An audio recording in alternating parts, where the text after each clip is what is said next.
Halo,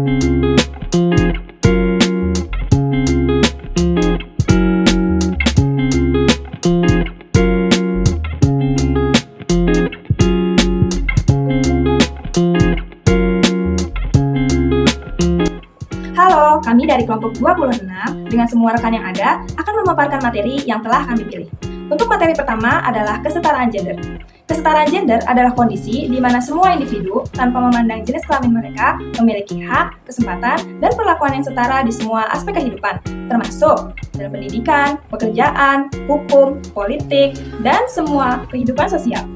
Kesetaraan gender ini lebih tentang memberikan kesempatan yang adil dan setara bagi semua orang, serta menghormati dan menghargai perbedaan yang ada. Semua bahwa jenis kelamin atau seks itu berbeda dengan gender. Jenis kelamin atau seks itu merupakan sebuah perbedaan yang terdapat pada perempuan dan laki-laki yang dibedakan berdasarkan biologi mereka. Sedangkan kalau gender itu merupakan perbedaan antara perempuan dan laki-laki yang didasarkan pada berkembangnya lingkungan masyarakat. Apakah kesetaraan gender itu penting? Kita semua pasti sering mendengar, laki-laki kok nangis banyak banget. Untuk apa perempuan bersekolah tinggi kalau akhirnya jadi rumah tangga? Nah, diskriminasi kayak gitu sudah sering kali terjadi di masyarakat, tempat umum, kantor, media sosial, bahkan di sekolah, karena kuatnya budaya patriarki. Dengan adanya kesetaraan gender diharapkan dapat saling menghormati, menghargai, dan tidak ada lagi diskriminasi, sehingga seluruh perempuan dan laki-laki mendapatkan hak yang sama untuk meningkatkan taraf hidupnya.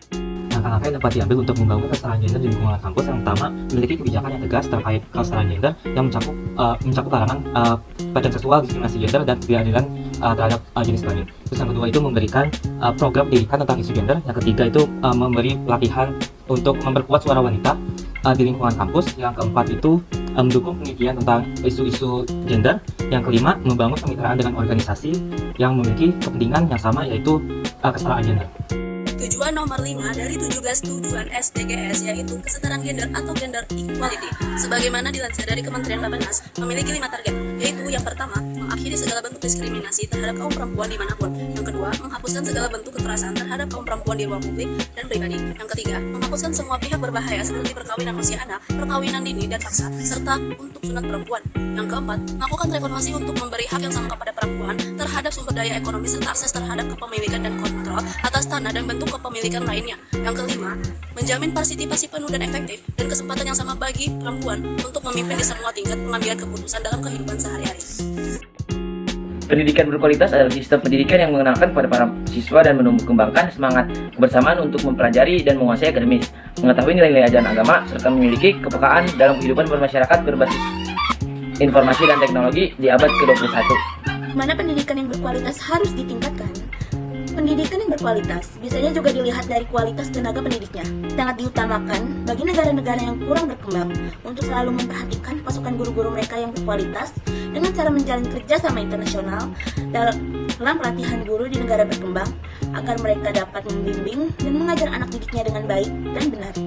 Kapan pendidikan di Indonesia dinyatakan pendidikan yang berkualitas? Pendidikan yang bermutu adalah pendidikan yang mampu menciptakan lulusan dengan kemampuan atau kompetensi, baik kompetensi akademis maupun kompetensi kejuruan, yang dilandasi oleh kompetensi personal, sosial, serta nilai akhlak yang mulia, yang mampu menjadi pelopor perbaruan dan perubahan. Pada tahun 2030, Bangsa Indonesia menjamin semua anak perempuan dan laki-laki, SD, SMP maupun SMK, mendapatkan sekolah gratis dan berkualitas. Pentingnya memilih pendidikan berkualitas. Sebuah lembaga pendidikan tidak dapat berjalan lancar jika tidak dibarengi dengan sistem pembelajaran yang berkualitas. Untuk itu, penting memilih pendidikan berkualitas yang memiliki banyak program dalam bidang akademis dan non-akademisnya. Adapun alasan penting memilih pendidikan berkualitas yaitu mengembangkan potensi siswa, meningkatkan pengetahuan, mampu berpikir kritis, meningkatkan keterampilan tentang kehidupan, dan membangun karakter. Siapa sajakah yang berperan dalam menyediakan pendidikan berkualitas di Indonesia? Yang pertama ada 1, dosen, guru, dan tenaga pengajar. Yang kedua ada rektorat, kepala sekolah, dan pimpinan universitas. Yang ketiga ada staf administrasi. Yang keempat ada siswa-siswi. Yang kelima ada lembaga penjaminan mutu. Yang keenam ada alumni. Yang ketujuh ada Kementerian Pendidikan, Kebudayaan, Riset, dan Teknologi. Yang kedelapan terakhir ada mitra industri dan lembaga lain. Nah, semua elemen ini bekerja sama untuk menciptakan lingkungan pendidikan yang berkualitas dan relevan dengan perkembangan zaman. Good health and well-being bermakna tingkat kesehatan dan kesejahteraan yang baik di Indonesia. Topik ini juga termasuk dalam program utama Sustainable Development Goals yang dirancang oleh PBB. Latar belakang program ini didasarkan pada fakta bahwa akses terhadap pelayanan kesehatan yang berkualitas masih menjadi tantangan bagi sebagian besar masyarakat Indonesia. Masalah seperti angka kematian ibu dan anak yang tinggi, prevalensi penyakit menular dan tidak menular, serta ketimpangan dalam akses pelayanan kesehatan masih menjadi perhatian yang serius. Tujuan 3 TPB adalah menjamin kehidupan sehat dan meningkatkan kesejahteraan seluruh penduduk semua usia. Untuk mencapai kehidupan yang sehat dan sejahtera pada tahun 2030, ditetapkan 13 target yang diukur melalui 50 indikator. 5 target diantaranya adalah penurunan kematian ibu dan bayi, pencegahan penyalahgunaan zat, meningkatkan cakupan kesehatan universal, serta peningkatan pembiayaan kesehatan. Upaya yang dilakukan untuk mencapai target tersebut dijabarkan pada kebijakan, program, dan kegiatan yang akan dilakukan oleh pemerintah ataupun organisasi non-pemerintah. Kebijakan tujuan 3 untuk mewujudkan tujuan 3 kehidupan sehat dan sejahtera didasarkan pada strategi meningkatkan derajat kesehatan masyarakat dengan arah kebijakan. Yang pertama, peningkatan gerakan masyarakat hidup sehat atau GERMAS. Yang kedua, peningkatan pengadaan dan keamanan pangan. Yang ketiga, meningkatkan pelayanan medis, rehab sosial, dan dukungan dari masyarakat bagi penderita gangguan jiwa. Dan yang terakhir adalah peningkatan aksesibilitas dan pelayanan kesehatan yang berkualitas. Program TPB tujuan 3. Program kegiatan yang akan dilaksanakan mencakup 1. Pelayanan kesehatan yang bermutu dan peningkatan gizi yang berkualitas bagi ibu dan anak. 2. Penguatan sarana prasarana dan sistem rujukan pelayanan kesehatan. Yang ketiga, penyehatan lingkungan. 4. Peningkatan ketersediaan farmasi dan alat kesehatan. 5. Pencegahan dan pengendalian penyakit menular maupun tidak. 6. Rehabilitasi penyalahgunaan nafsa. 7. Pelayanan KB bagi perempuan usia reproduksi. 8. Pelayanan kesehatan reproduksi bagi perempuan usia reproduksi, termasuk para remaja. Dan yang terakhir, peningkatan ketersediaan SDM kesehatan. Fokus dari target tersebut ialah gizi masyarakat, sistem kesehatan nasional, akses kesehatan dan reproduksi, KB, sanitasi, dan air bersih. Pembangunan sektor kesehatan untuk SDGs sangat tergantung pada peran aktif seluruh pemangku kepentingan baik kampus, pemuda, parlemen, dunia usaha, media massa, lembaga sosial kemasyarakatan, organisasi profesi dan akademisi, mitra pembangunan, serta PBB. Tantangan terbesarnya adalah reformulasi konsep pembangunan yang terintegrasi dan penempatan kesehatan sebagai satu rangkaian proses manajemen pembangunan yang meliputi input, proses, output, outcome, dan impact pembangunan serta memahamkan bersama akan substansi pembangunan kesehatan yang harus dilaksanakan bersama di era desentralisasi dan demokratisasi saat ini. Definisi dalam konteks ini, wilayah kesenjangan merujuk pada usaha untuk mengurangi ketimpangan dan perbedaan yang signifikan dalam berbagai aspek kehidupan sosial dan ekonomi, baik dalam negara maupun antar negara. Definisi ini mencakup beberapa dimensi seperti ketimpangan pendapatan, kesempatan dan akses, kesejahteraan sosial, kesetaraan gender dan ras, kesenjangan antar negara. Ada beberapa negara yang telah berhasil mengurangi kesenjangan sosial berkat kebijakan dan program-program yang sesuai dengan prinsip South Development Goals, seperti negara-negara Skandinavia, Korea Selatan, Costa Rica, Uruguay, dan Rwanda. Alasan berkurangnya kesenjangan: 1. Perbedaan sumber daya alam. 2. Kebijakan pemerintah. 3. Kondisi globalisasi. 4. Letak dan kondisi demografis. Target dalam berkurangnya kesenjangan: 1. Menjamin kesempatan yang bisa mengurangi kesenjangan hasil. 2. Memperbaiki regulasi dan pengawasan pasar. 3. Pada tahun 2030, memberdayakan dan meningkatkan inklusi sosial, ekonomi, dan politik bagi semua masyarakat di kalangan usia, ras, agama, maupun jenis kelamin. 4. Mengadopsi kebijakan dan perlindungan sosial secara progresif. Pada September 2019, pemimpin dunia menyerukan dekade aksi dengan target pada tahun 2030. Sayangnya, pada tahun 2020 beberapa negara di dunia diserang oleh pandemi COVID-19, di mana krisis kesehatan ini menjadi krisis sosial ekonomi yang berpengaruh pada kemajuan SDG. Untuk sebagai upaya melakukan SDG, salah satunya kita masuk ke negara Indonesia mempersiapkan peluncuran SDG Indonesia Academy, yang dimana ini berguna untuk membantu para pembangunan Indonesia dalam menggunakan kerangka SDG. Adalah materi yang kelima, yaitu ekosistem laut.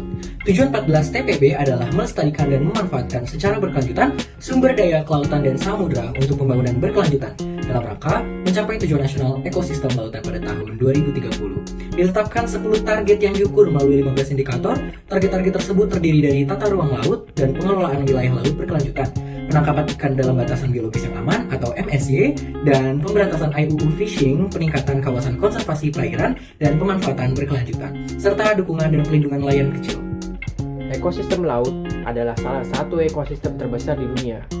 Lautan menutupi lebih dari 70% permukaan bumi dan menjadi rumah bagi berbagai jenis organisme. Di dalamnya terdapat beragam tempat, mulai dari terumbu karang yang berwarna-warni hingga dasar laut yang gelap dan dalam.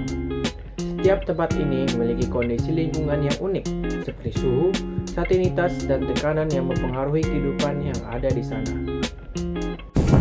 Upaya untuk menjaga ekosistem laut bisa dimulai dari hal kecil, seperti tidak membuang sampah sembarangan yang dapat membuat ekosistem laut rusak atau terganggu, tidak eksploitasi ikan secara berlebihan, serta tidak merusak terumbu karang adalah salah satu beberapa upaya menjaga ekosistem laut. Ada beberapa alasan terjadinya kerusakan ekosistem laut yang disebabkan oleh manusia, yaitu yang pertama, membuang sampah ke laut. Ini bisa menyebabkan laut kotor. Yang kedua, penggunaan pupuk pestisida buatan. Residu kimia dari pupuk pestisida buatan dapat sampai ke laut melalui aliran air hujan yang berasal dari lahan pertanian. Yang ketiga yaitu bahan peledak saat menangkap ikan. Penangkapan ikan dengan cara seperti ini dapat merusak terumbu karang. Berikut adalah penjelasan siapa saja yang terlibat dengan ekosistem lautan. Yang pertama itu adalah makhluk hidup dalam laut. Dalam makhluk hidup dalam laut, yaitu ada produsen. Produsen adalah organisme yang memproduksi makanan mereka sendiri melalui fotosintesis, seperti fitoplankton dan alga laut. Yang kedua ada konsumen. Konsumen terdiri dari berbagai hewan yang memakan organisme lain. Ada ikan herbivora yang memakan tumbuhan laut, seperti ikan kakak tua, dan juga ada predator puncak seperti hiu dan arca yang memakan hewan lain. Yang ketiga ada dekomposer, yaitu bakteri dan jamur laut yang membantu menguraikan sisa makanan yang sudah mati dan mengembalikan nutrisi ke ekosistem laut. Yang kedua itu yang berpenting adalah manusia dan perannya. Yang pertama ada nelayan. Mereka yang bergantung pada laut untuk mata pencaharian dengan menangkap ikan. Penting bagi mereka untuk menjaga keseimbangan agar populasi ikan tetap berkelanjutan. Yang kedua ada ilmuwan. Orang-orang yang mempelajari ekosistem laut untuk memahami bagaimana cara terbaik melindunginya. Yang ketiga ada konservasionis. Mereka yang bekerja untuk melindungi laut dari ancaman seperti polusi dan menangkap ikan yang berlebihan. Yang keempat itu ada pemerintah, badan-badan yang membuat aturan untuk melindungi ekosistem laut seperti menetapkan kawasan konservasi atau mengatur penangkapan ikan. Dan yang kelima itu ada masyarakat pesisir, yaitu komunitas yang tinggal di dekat laut dan sering bergantung laut untuk kehidupan sehari-hari mereka.